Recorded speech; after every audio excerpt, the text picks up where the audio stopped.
I'd like to throw out a very special thank you to another YouTuber that has a fitness channel as well. Big Mike was very gracious this week and helped share my story on Instagram. And as a result, I picked up some more subscribers. So Big Mike, thank you very much. I really appreciate it. Big Mike has taken on Obese to Beast, an arm wrestling competition. So if you're not familiar with Big Mike's channel, the link is in the description. Please check out Big Mike's channel. Maybe give him a subscribe. He is an incredibly nice guy. He's a good family man. And he's one of my favorite YouTubers. So check out Big Mike Loses.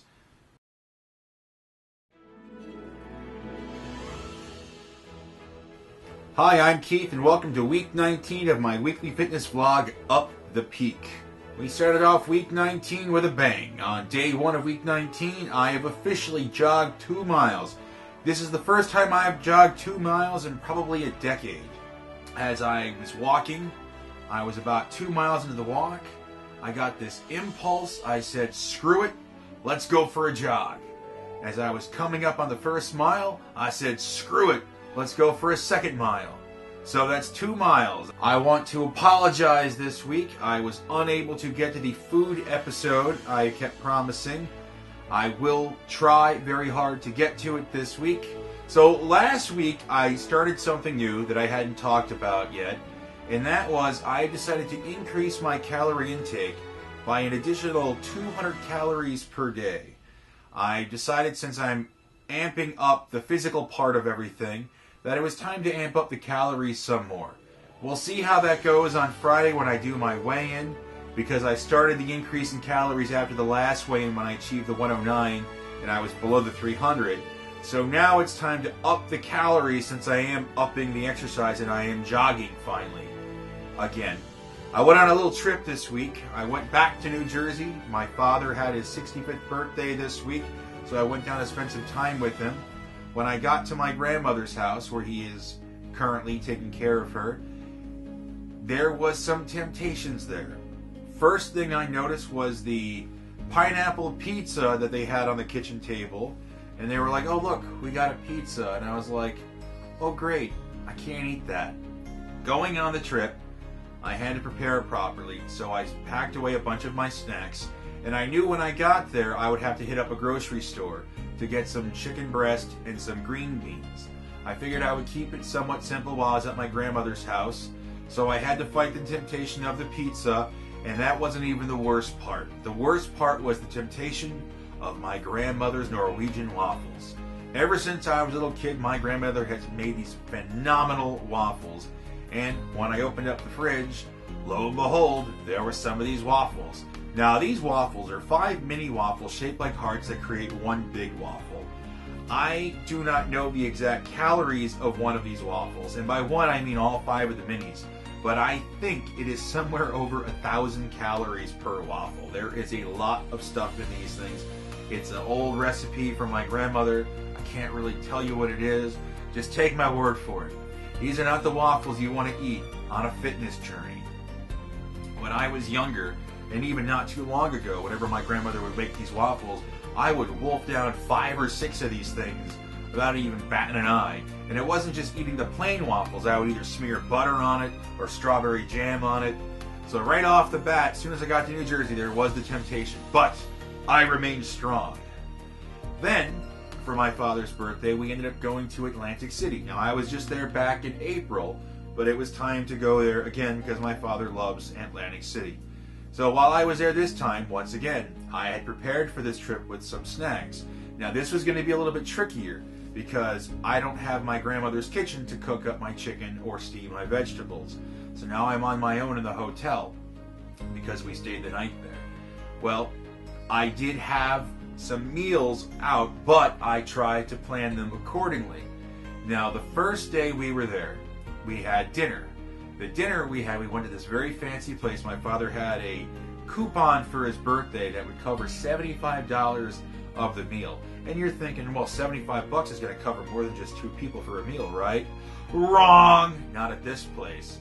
Looking at this menu, it had some incredible looking food on it. We both ended up going with the 10-ounce prime New York strip. $35 a pop for this sucker, but it was delicious. Now, I was going to get some sides with it, some steamed vegetables possibly, but this is the kind of place that does a la carte with the menu. And what that means is everything is separate.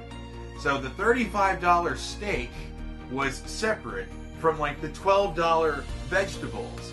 And I don't know about you, but I don't like spending a whole lot on a meal. And it wasn't like I was out on a date or something, I was out with my father. So I skipped any veggies, I skipped the sides altogether with this and just ate the steak.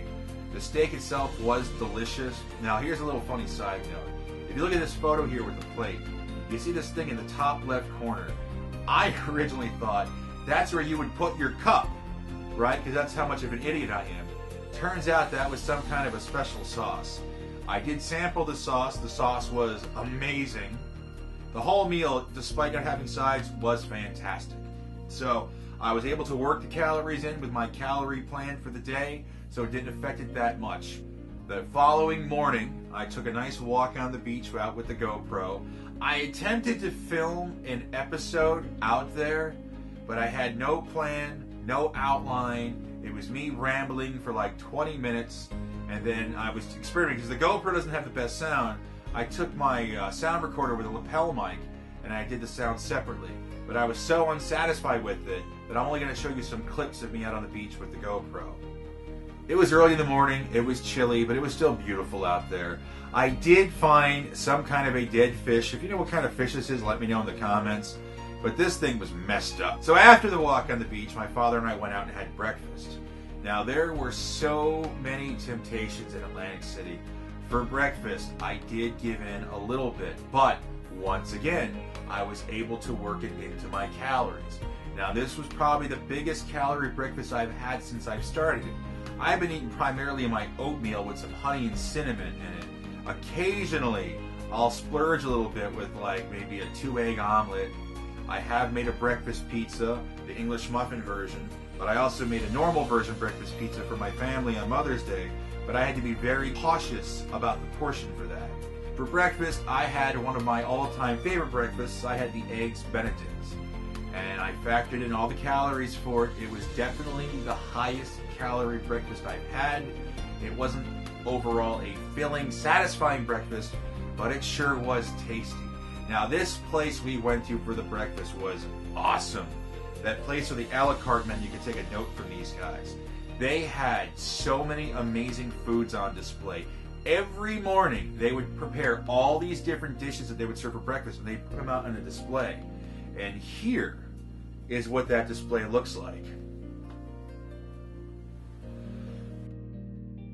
So I survived Atlantic City without overdoing it. I did sample some pretty good food. Overall, it was a great trip.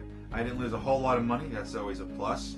So then I got back to New York, where I'm currently living, and I was getting back into the groove of things with the walk. I did another jog, only did 1 mile for the next jog. I still work in the walks.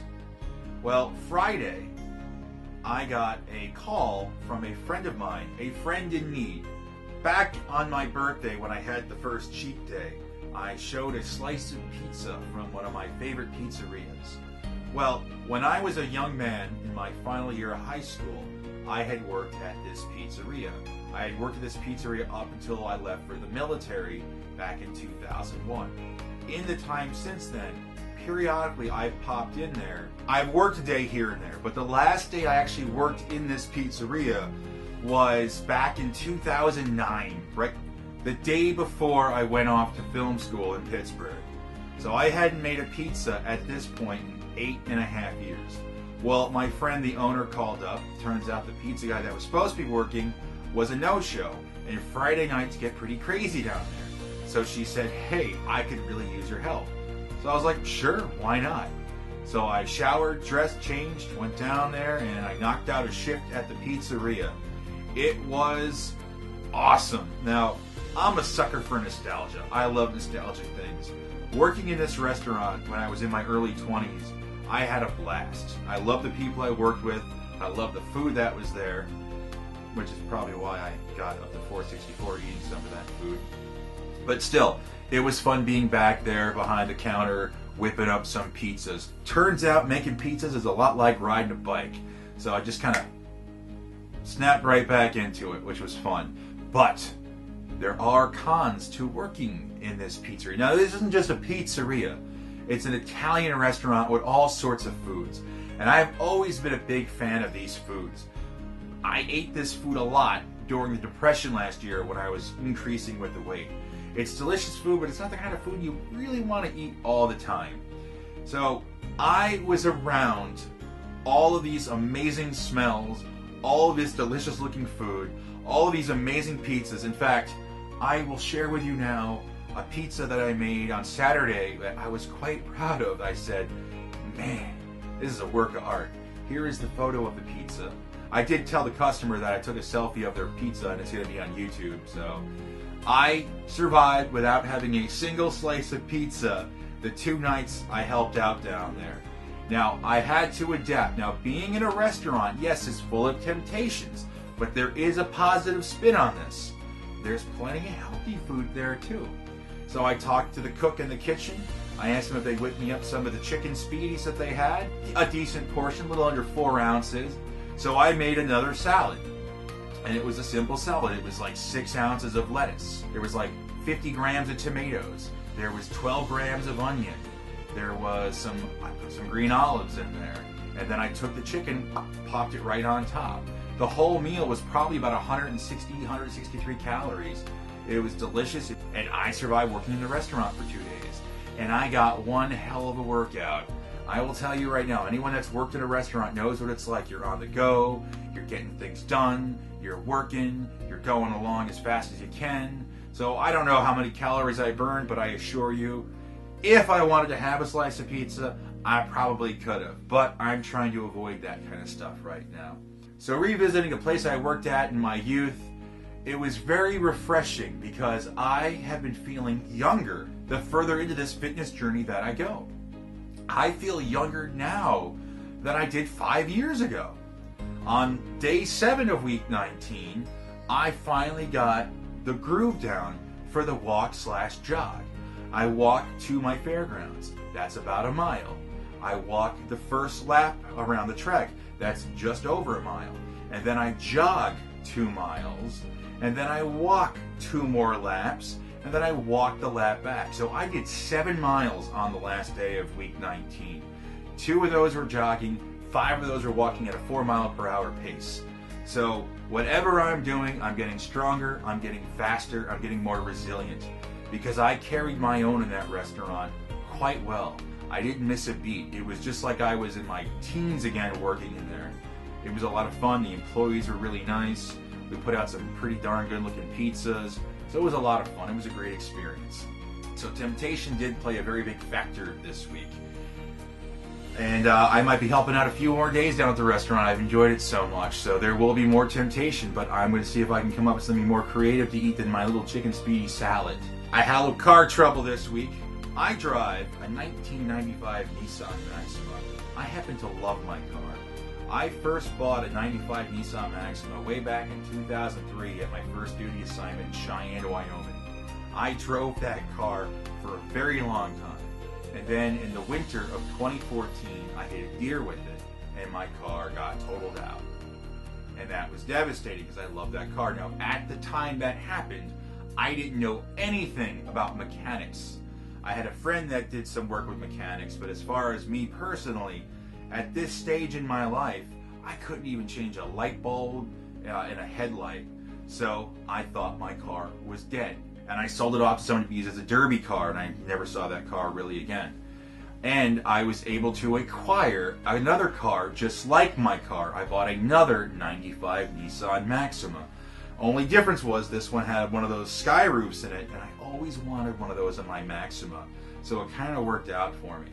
Well, after a year of driving this car, I hit another freaking deer. And once again, the insurance company totaled it out. They gave me whatever the car was worth. At the time, it was just over $2,000. Frustrated, not wanting to buy another new car, I took to YouTube and watched a whole lot of tutorials, and I put my car back together. I had some help with it. My friend Micah, who is the skilled mechanic, he did some of the things I couldn't do. He did some welding on it. He helped put in a CV axle towards the front. So I owed Micah big time for that. But everything else, I took care of myself. Well, my Maxima has gone a lot further since then. But this week we had a little trouble. As I was changing out some brake pads, yeah, I do brake pads now, the rear caliper seized up with the piston. So I have to change out the caliper now. Now you can't just change one, you got to change both of the rear ones. So I got my work cut out for me this week with the car. So right now the car is a little out of commission, so I'm limited with transportation, which is why I'm not going to be going on any hikes anywhere far away yet. Car is the first priority, then I'll be able to expand on that. I did speak with Stacy of Empowered by You Fitness this week, and she was very gracious. I told her that things are going really well right now on my own, and I wanted to wait a little bit longer, especially if I'm going to be helping out at the restaurant. She said, Keith, you take all the time you need, and when you're ready for this stage, we will begin. So let me get through this next week. Let me get the car back up and running. Let me see if I have to help out my friend with the restaurant a few more times, and then I will be back on the road, and I can start hitting up some of these cool hiking locations. We are currently at 123 subscribers. We were at 124 for a couple of days, but we lost one. It happens. But I am very happy for the 123 that I do have. So thank you, as always, to my old and new subscribers. If you have any questions you want to ask me, anything you'd like to see me do, leave it in the comments. I'm also on Twitter. I'm on Instagram. I'm on Facebook. So there's other places to reach me. I know YouTube is getting rid of Messenger. By the time this video probably goes up, Messenger will be a thing of the past for the YouTube accounts. So there's other ways to get a hold of me if you don't want to leave a comment. That's going to wrap things up for this week. I'll be back here next week with the weigh-in for week 20. We'll see if the increase in calories has affected the weight loss dramatically. We'll see if the plateau is hit. You know, at this point right now, I do not want a plateau to hit, but I will say this. If it does hit, I'm not going to be defeated. I feel so great right now. I'm jogging. I'm helping out in a restaurant. I'm still walking 5 miles in a day. I can still do all of these incredible things. I couldn't do this almost 5 months ago. I have a new lease on life right now. I am not going to waste this. If I slow down with the weight loss, it is not going to defeat me. I will get back into it if I have to change up the routine. Right now the routine has been working. We'll see if my changes to the routine are going to affect it too negatively. But we'll worry about that for week 20. Thank you for watching, and I will see you next week. Have a great week. Bye now.